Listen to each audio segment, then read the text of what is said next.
ChatGPT said. I never imagined that my Sunday morning would commence with a vigorous knocking at my door at 7 a.m., accompanied by a demand to utilize my property.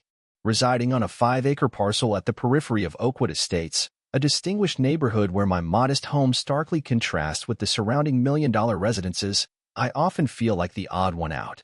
Standing on my porch was Evelyn Harper, the Homeowners Association, HOA president and self-proclaimed sovereign of the community. Her pearl necklace likely cost more than my monthly mortgage payment.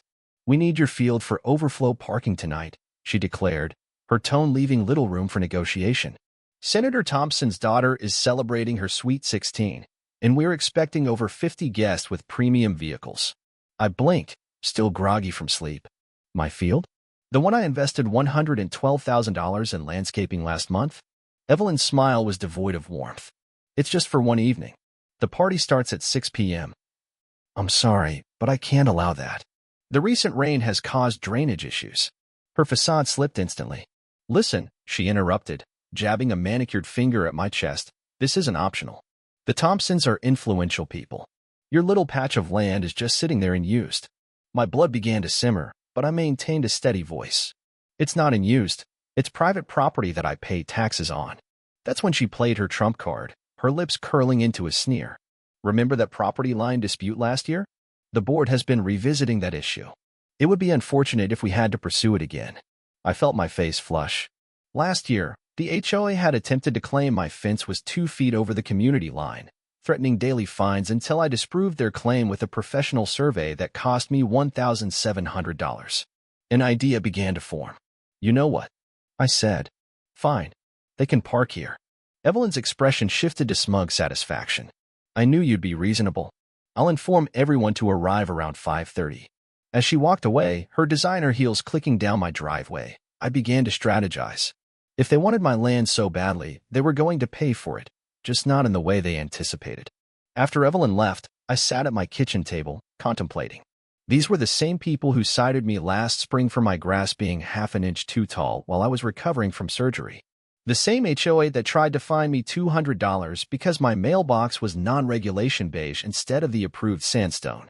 And now they expected me to let luxury cars tear up my property because some senator's daughter needed space for her Sweet 16. I called my friend Mike, who owns a local towing company. Hey, I need a favor.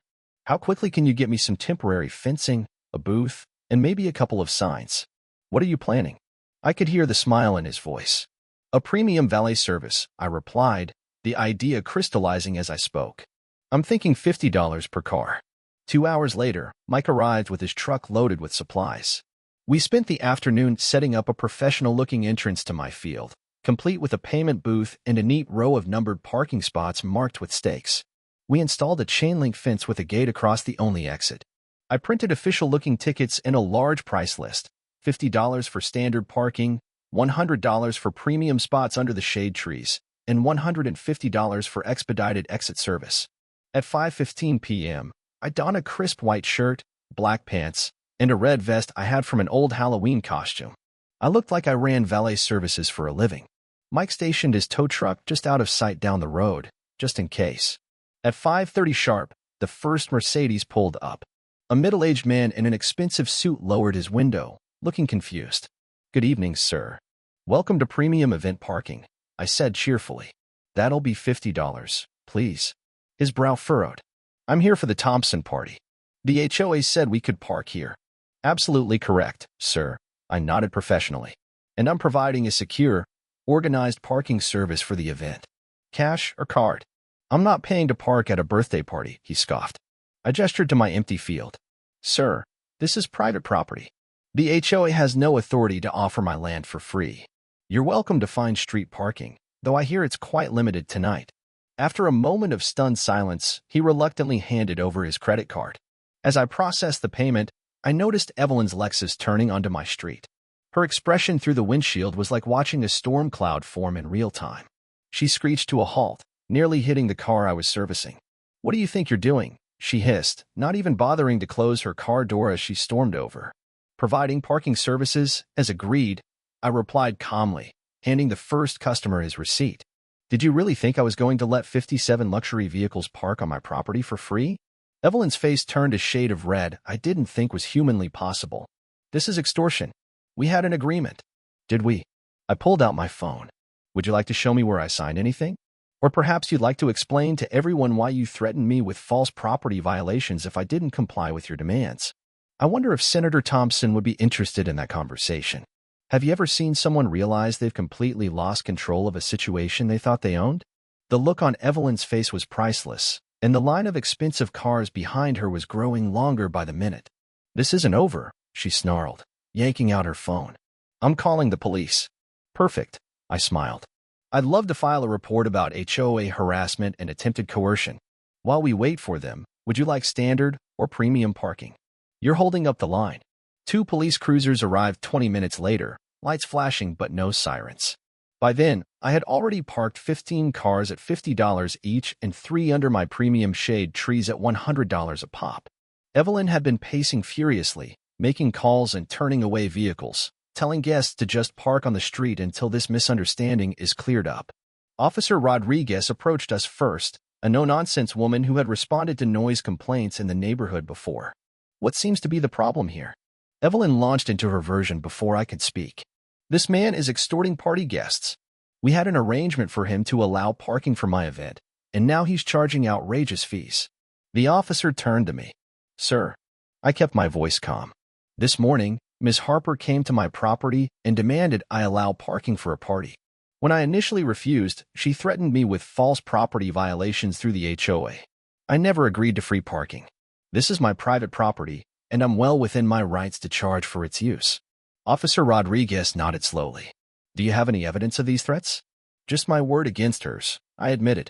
But I do have years of documented harassment from the HOA, including a fraudulent property line dispute that cost me thousands to disprove. The second officer, who had been quietly checking county records on his tablet, looked up. This 5-acre parcel is indeed registered in your name, sir.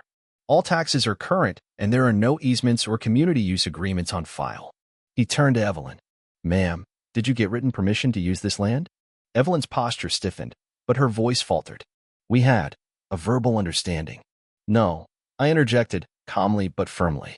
You demanded, you threatened me, and then you assumed I would roll over. There was no understanding, only coercion. Just then, a sleek black Bentley pulled up behind the police cruisers. The crowd parted instinctively. Senator Thompson himself stepped out, adjusting his cufflinks with practiced elegance and surveying the situation like a man used to being the most powerful presence in any room. Senator, Evelyn called out, her voice suddenly sugary sweet. Thank goodness you're here. This man is trying to ruin your daughter's birthday party. Senator Thompson didn't respond right away. He took a moment to take in the police presence, the row of parked luxury cars, and the clearly posted signs. His gaze finally landed on me. Sir, what's going on here? Officer Rodriguez explained everything succinctly, maintaining her neutral tone. When she finished, the senator turned back to me. So you're charging for parking on your own land because you were pressured into offering it up without compensation? That's correct, sir. He looked back at Evelyn, whose hopeful expression was rapidly disintegrating. Evelyn, did you threaten this man to secure parking for my daughter's party? She fumbled. I simply mentioned that the HOA board might revisit previous disputes if he didn't cooperate. I was just trying to make everything perfect for Emily. The senator's expression hardened. By bullying a resident? I asked you specifically if all arrangements had been handled professionally and with proper consent. She swallowed hard. I didn't think it would be a problem. He turned to me. Sir, I apologize for this entire situation. What would you consider a fair rental fee for your land tonight? Before I could answer, a man in a tuxedo jogged over, ticket in hand. Excuse me, we need to retrieve our cars. The party's been moved to the country club. Too much drama here, apparently. I took the ticket with a smile. Of course, sir. That'll be $50 for the exit fee. Exit fee. His voice rose an octave. It's clearly posted, I said, pointing to the sign. Standard parking, $50. Exit fee, $50. It's all there. I accept cash or card. He sputtered, but reluctantly paid. Others began to line up behind him, murmuring and grumbling, but reaching into wallets and designer handbags. They weren't about to leave their prized BMWs and Teslas on my property overnight, especially after I pointed out the $200 overnight storage fee. Senator Thompson pulled out a leather wallet and handed me 5 crisp $100 bills. For your trouble, he said with a nod, before turning to Evelyn. We'll be discussing your status on the HOA board at the next meeting. By midnight, every car was gone. I collected $5,700 in total, clean, legitimate income from a situation that began with bullying. Evelyn remained standing alone at the edge of my driveway, her makeup streaked from stress and frustration. You've made a powerful enemy tonight, she hissed. I smiled, flipping through the stack of bills. Actually, Evelyn, I think I just neutralized one. But you know what's better? You haven't even seen what I'm going to do with this money yet. The following morning, I walked into the Oakwood Estates Community Center for the monthly HOA meeting. Normally, I avoided these like the plague. They were little more than vanity projects for Evelyn and her cronies. But this time, I had a plan. In my pocket was a certified check for $5,700. On my tablet was a presentation. The room fell silent when I entered. Everyone had heard the story, how the party parking turned into a paper spot scandal, and how Evelyn's threats had backfired in the most public way imaginable. Evelyn sat at the head table, whispering anxiously with two board members. Her glare could have cracked concrete. I'd like to address the board, I said, standing tall. This is an open comment time, Evelyn snapped. Actually, said Mr. Langston, the HOA treasurer, I'd like to hear what he has to say. Several heads nodded in agreement. The tide had turned. I connected my tablet to the projector and displayed the first photo, Evelyn, standing on my porch, finger in my chest. Captured by my doorbell camera, time-stamped, crystal clear. Yesterday, this woman came to my home and demanded the use of my land for a private party. I began. When I refused, she threatened me with fraudulent HOA violations. This wasn't the first time. But it's the last. Gasps echoed as I flipped through screenshots of emails, letters, and citations. The property line dispute. The grass height ticket during my surgery recovery. The mailbox fine. It painted a clear picture of targeted harassment. For 3 years, I've been singled out by this HOA because my home isn't as flashy. Because I don't golf with the rest of you. Because I refuse to be bullied. I held up the check. This is $5,700, money collected from parking and exit fees last night. I'm donating every cent of it to the Oakwood Elementary School Playground Fund. The room erupted in murmurs and audible surprise. That playground had been condemned months ago. The HOA had spent more time debating its impact on property values than actually funding a replacement. That's almost half of what we need, Mr. Langston said, shocked. I'm not done, I continued, pulling up a final document. I spoke with Senator Thompson this morning. He was horrified by how this HOA operates. He's agreed to personally match my donation.